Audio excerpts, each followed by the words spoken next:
Hello guys, welcome back to another video. तो guys, Aditya Birla Sun Life AMC की financial year 2023 की first quarterly result out हो चुकी है। तो गाइस, इस वीडियो में हम लोग यही देखेंगे कि कंपनी ने जून क्वार्टर में कैसी परफॉर्म की है, क्या क्या पॉइंट्स इंप्रूव हुई है एंड कहाँ कहाँ पे कंपनी ने डिटोरिएट की है, और कंपनी के फंडामेंटल्स भी चेक करेंगे और देखेंगे कि क्या ये कंपनी पैसे लगाने लायक है या नहीं। उसके साथ साथ हम लोग कंपनी के टेक्निकल्स के बारे में भी डिस्कस करेंगे। तो गाइस, बिना टाइम वेस्ट किए कंपनी की फंडामेंटल एनालिसिस करते हुए वीडियो को शुरू करते हैं। तो गाइज, अगर इस कंपनी के बिजनेस के बारे में डिस्कस करें तो ये एक जॉइंट वेंचर है between Aditya Birla Capital Limited and Sun Life AMC. This company offers mutual fund services, portfolio management services, offshore and real estate offerings. ये काम ये कंपनी 1994 से करती आ रही है, मतलब अपने फील्ड की ये एक बहुत ही पुरानी एंड एक्सपीरियंस्ड कंपनी है।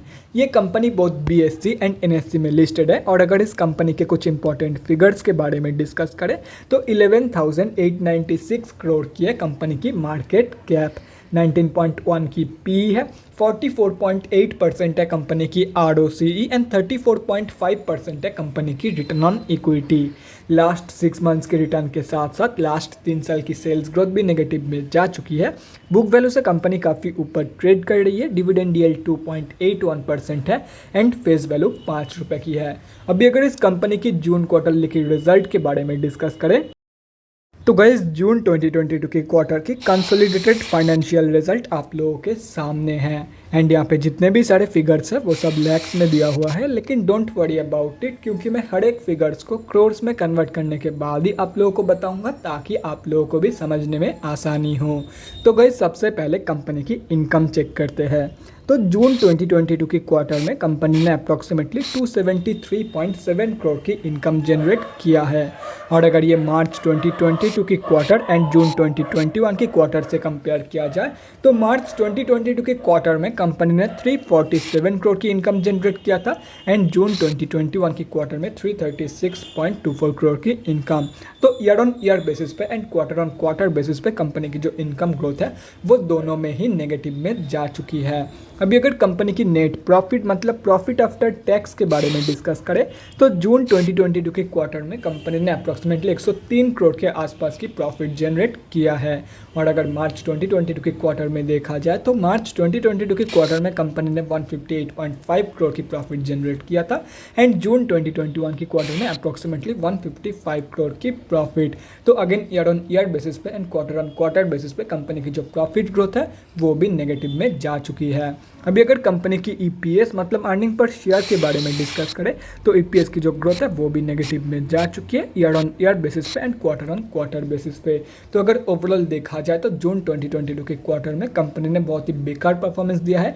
एक भी जगह पे पॉजिटिव ग्रोथ हम लोग को यहाँ पे नहीं देखने को मिल रहा है एंड जून क्वार्टर के जो ओवरऑल रिजल्ट है वो बहुत ही ज़्यादा वीक निकल के आई है। अभी अगर कंपनी के बैलेंस शीट के हेल्थ के बारे में डिस्कस करें, फाइनेंशियल ईयर 2022 में कंपनी की रिजर्व इंक्रीज हुई है एंड डेट रिड्यूस हुई है, जो कि किसी भी कंपनी के लिए बहुत ही ज़बरदस्त है। मतलब बैलेंस शीट की हेल्थ इंप्रूव हुई है इन FY 2022 एंड अगर ओवरऑल देखा जाए तो डेट की कंपैरिजन में 10 गुना से भी ज़्यादा पॉजिटिव रिजर्व मौजूद है कंपनी के पास। तो ओवरऑल जो बैलेंस शीट की हेल्थ है वो तो ज़बरदस्त है ही है एंड ये एक ऑलमोस्ट डेट फ्री कंपनी है। अभी अगर कंपनी के कैश फ्लोज के बारे में डिस्कस करें तो कैश फ्लोज की जो कंडीशन है वो डिटोरिएट हुई है इन फाइनेंशियल ईयर 2022।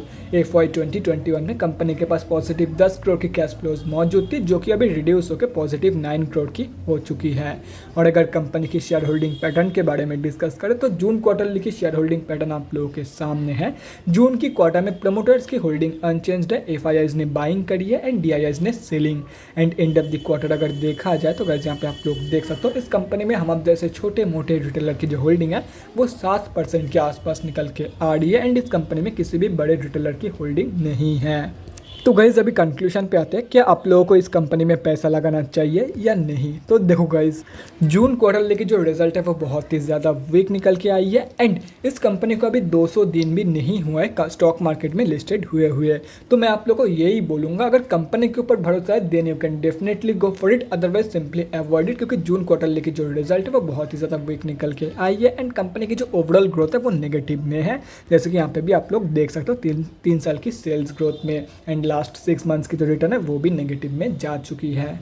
तो गाइज अभी अगर कंपनी के टेक्निकल्स के बारे में डिस्कस करें तो गाइज यहाँ पे हम लोग आ चुके हैं एनएससी के डेली चार्ट पे। एंड पहले क्लियर कर रहा हूँ, ये company swing traders and short term traders के लिए नहीं है। एंड ये मैं इसीलिए बोल रहा हूँ क्योंकि कंपनी जब से लिस्टेड हुआ है तब से ये कंपनी एक स्ट्रॉन्ग डाउन ट्रेंड में है, तो शॉर्ट टर्म ट्रेड का कोई सेंस नहीं बनता है। एंड अगर कोई बंदा यहाँ पे स्विंग ट्रेड लेता है तो मैक्सिमम चांस तो यही होगा कि बंदे का स्टॉप लॉस हिट हो जाए। तो इसलिए मैं यही सजेस्ट करूँगा कि अगर आप लोग शॉर्ट टर्म ट्रेडर हो या तो फिर स्विंग ट्रेडर हो तो सिंपली अवॉइड दिस कंपनी। और रही बात जो लोग इस कंपनी में लॉन्ग टर्म के लिए इन्वेस्टमेंट प्लानिंग कर रहे हैं उन लोगों को कहाँ पे एंट्री लेनी चाहिए, तो गाइस यहाँ पे आप लोग साफ देख सकते हो कंपनी में यहाँ पे एम पैटर्न या तो फिर डबल टप पैटर्न की फॉर्मेशन हो रही है। एंड जून क्वार्टर में कंपनी ने जैसी परफॉर्मेंस दिया है वो देख के तो मुझे यही लग रहा है कि इसकी ब्रेकआउट नीचे की तरफ ही होने वाली है।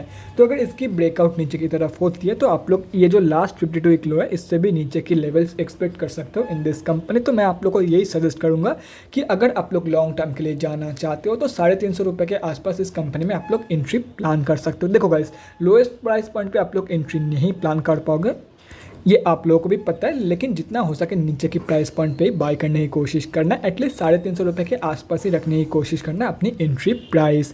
तो guys that's it for this video, अगले वीडियो में मिलते हैं गाइज। Thanks for watching. और गाइज अगर आप लोगों के मन में कोई भी डाउट या क्वेरी रहती है स्टॉक मार्केट या किसी भी स्टॉक से रिलेटेड तो कमेंट सेक्शन में कमेंट करके मुझसे पूछ सकते हो, या तो फिर मेरे इंस्टाग्राम का लिंक आप लोगों को डिस्क्रिप्शन बॉक्स में मिल जाएगा, जाके वहाँ पर ही मुझे DM कर सकते हो for an one on one conversation. Thanks again for watching guys, bye guys, and definitely guys stay safe.